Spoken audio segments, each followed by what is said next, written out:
Alrighty, ladies and gentlemen, we are back for another episode of Devil's Den Hockey. This time we are dealing with the Devils' first game of the playoffs against the Carolina Hurricanes. And oh shit, did they absolutely suck. And I mean like bottom of the barrel suck. Okay? It's not a matter of talent. It's because we have that. It's not a matter of giving a shit because we know they do, right? It's a matter of them just sucking in every single aspect of the game, except ironically for Jacob Markstrom, who has to be probably the only player on the team right now who I have any hope for being successful during these playoffs.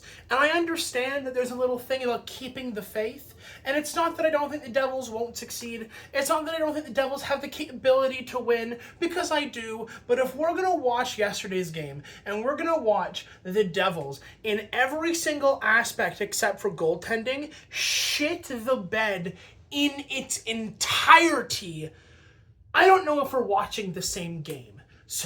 So you look at yesterday's game, right? Whether it's passing, which sucked, whether it was turnovers, which sucked, whether it was offense, which sucked, whether it was defense, it sucked, whether it was guys getting hurt, which sucked. You saw Glass go down the tunnel. You saw Dylan go down the tunnel. You saw Hughes go down the tunnel. And every single one of them get injured during the game. Thank God Luke Hughes has come back, or I'm pretty sure we could all collectively write the series off. But seriously, what the hell is going on? I understand that Carolina, they're a high-shooting team. They have some of the highest plus-minus in shot differential in almost the entirety of the league. So you're expecting to get a lot of shots. But if Jacob Markstrom is going to have to stop 45 to 50 shots every single game for this entire series, it's going to be a short series. And by the way, Jacob Markstrom, I think, has got to be the only goalie so far in these playoffs to allow 3 goals and an empty netter in and still have a save percentage above .930. Just take that in for a second, okay?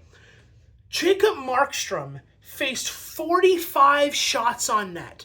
Now, the goal against the empty net does not count towards him because he's not in the net to make the save. However, you look at the 3 goals on 45 shots, the dude had a save percentage of like .935 and .936. He played as well as anyone could expect him to play. But instead, what do we get? We get a New Jersey defense and a New Jersey offense that has no energy, no effort, no earnestness, there's no oomph to it, whereas Carolina, during the entirety of the freaking game, came wave after wave after wave after wave, constantly, and suffocated any attempt to do anything, let the Devils do absolutely anything. The Devils have to change their approach. And this is where Sheldon Keefe has to come in, and Hischier has to come in and set a standard, set a precedent for what needs to happen, and change the way the Devils are approaching the playoffs. Okay? They just have to.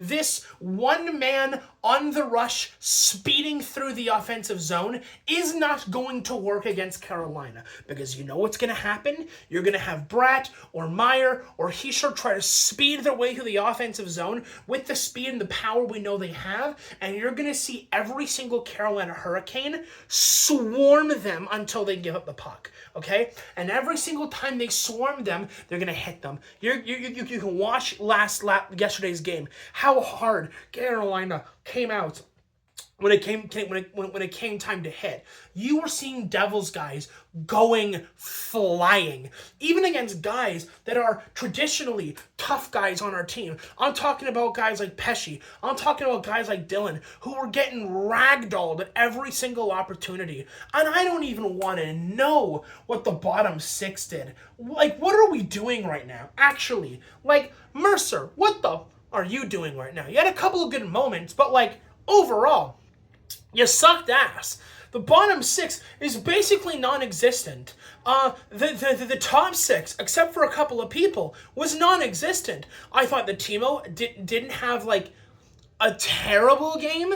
I thought that Hischier didn't have the worst game in the world. Still wasn't good, but like wasn't the worst game in the world. I know that he was responsible for the second or third goal behind the net where he turns it over. I don't think he had that bad of a game. But like everyone was invisible. But you know who did stand out to me? Because I know I'm shitting on the Devils a lot, and I understand that it's popular in games like this to shit on the Devils. And I'm sorry, but there needs to be some accountability here. Okay, there just has to be. All right. You know who stood out to me? I thought Dumoulin looked really good. I thought that Dumoulin actually gave a shit. I thought that Dumoulin had a couple of really good chances. I thought Luke Hughes was being like, there was a couple of times when I think we all realized the offense was going to be doing absolutely nothing. And so I saw Luke Hughes a couple of times pinch up at the front and was in the face of Frederik Andersen, who the Carolina Hurricanes decided to play in net yesterday. Interesting choice, but I digress. Luke Hughes had a couple of good looks. I thought Luke actually did a lot, and he's turning into, hopefully, that playoff presence that we can hope for the next couple of games. But, like, you gotta step up. The Devils have to step up here, okay? It's gonna be a long-ass series, and if you hope, if you pray that this isn't gonna be a sweep, which, judging by game one, sure looks like it, but we don't know. My original prediction was it was probably going to be Carolina in 6. I thought the Devils could fight back a little bit. Now, granted, last time the Devils were in the playoffs, they played the Rangers, and they went down 2-0 and then won 3 games straight. So there's that, right? There's always the possibility for the Devils winning. But the Carolina Hurricanes look so freaking good. They look so good. They hit hard. They suffocate. They don't let anything go through, right? There's a reason why the entire game, the Devils had like 17 shots on net the entire game. That's like 5 or 6 shots a period. Versus the Carolina Hurricanes, who their offense comes in waves. They don't get the they get the puck, they get into the zone, they cycle, they wait, they shoot, they get the puck back again, they win the board battles, they put it back to the point, they shot again, and when it gets when the Devils have to immediately ice it or toss it out of their zone because they're so freaking tired of defending against Carolina, Carolina gets the puck back and immediately we're back in our own end again. And it's like it's wave after wave after wave after wave of Carolina offense. And eventually you're gonna give in. When you offer no pushback, you're gonna give in. When you offer no suitable offense, you're gonna lose the game, my guys.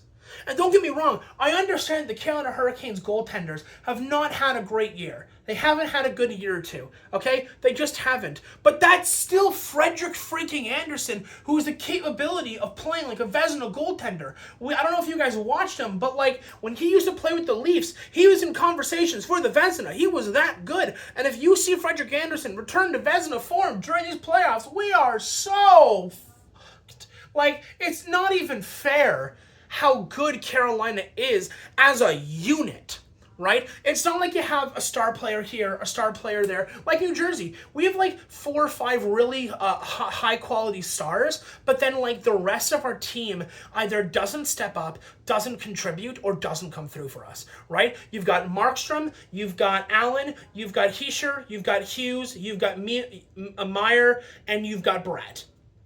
Everyone else has to prove to me right now that they're worth sticking around. There's a reason why guys like Tomas Tatar did not play. There's a reason why some of these guys did not play, because they offer absolutely nothing. The fact that Cody Glass, in his very short stint with the Devils, has contributed more and has more value than guys like Erik Haula, Tomas Tatar, Nate Bastian. Like, it's crazy. And he's had such a short stint with the Devils, and yet he's already producing more and contributing more to the team. So we need guys to step the hell up. We need playoff Erik Haula. We need, like, people to rise to the occasion, because game 1 is a message sender. We are not around from Carolina. And the message the Devils sent was, we can't fight back. We can't win. We will offer no pushback. Welcome to the second round, Carolina. Get your shit together, Devils. Get your shit together. So, we have game 2 tomorrow. What I'm hoping of doing, if I can, is playoff game, video. Playoff game, video. So the videos are probably going to come either that night or the next day. That is the idea. That way you guys are going to have some sort of Devil's content every single day, whether it's the game or the Devil's Den video. The game, then the Devil's Den video, kind of thing. So that's all I'm going to say on the subject. Devils need to get their shit together, or this is going to be a 4-game series, and you're going to get killed every single game. Anyways, guys, that's going to be it from me. I'll talk to you in the next one. Let's go Devils.